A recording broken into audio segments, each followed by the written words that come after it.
Now, this is both for information and a recipe, how to cook the most tender, perfect corned beef. Only the corned beef, and a portion size, and which cut of corned beef I am using. This has nothing to do with the leaner piece, the first cut that a lot of people buy. This is for the thick cut only, because the calculations will be different for the first cut, since there's less fat involved. It looks like there's liquid in there, which there is. That's because I added 2 quarts of water. Now, after the corned beef was cooked, I put the corned beef in the crock pot, the setting on low, nothing in there, absolutely nothing. I put it fat side down, covered it up. Woke up this morning, 10 hours later, beautiful, tender corned beef. Now, the problem with a lot of people, they don't know how much to cook.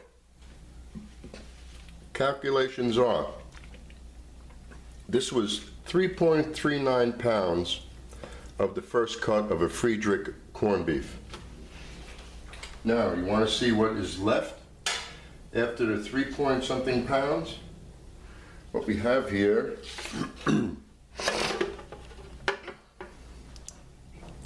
that is what's left. And that amount is 1 pound, 9 ounces. So you lost about 2/3. That involves the shrinkage and the fat. So you have 1 pound, 9 ounce. Now let's look at a normal portion size.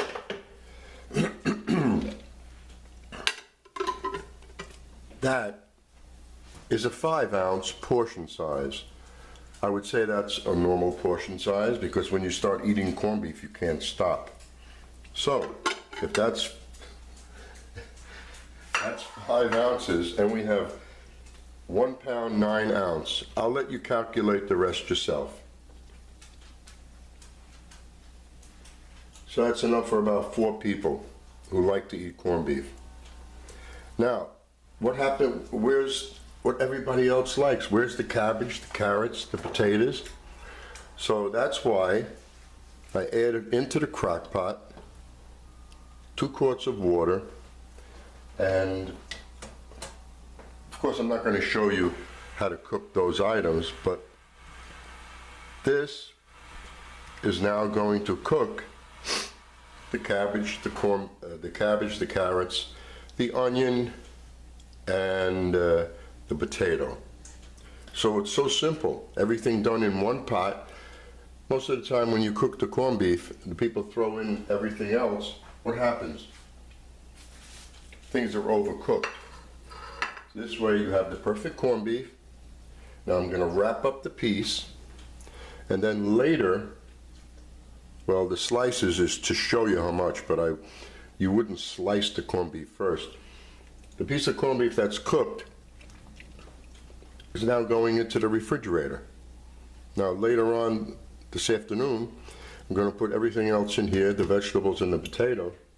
When they're done, close to dinner time, then I'll just lay that piece of cooked corned beef in there to warm up, and there you have it. Very simple.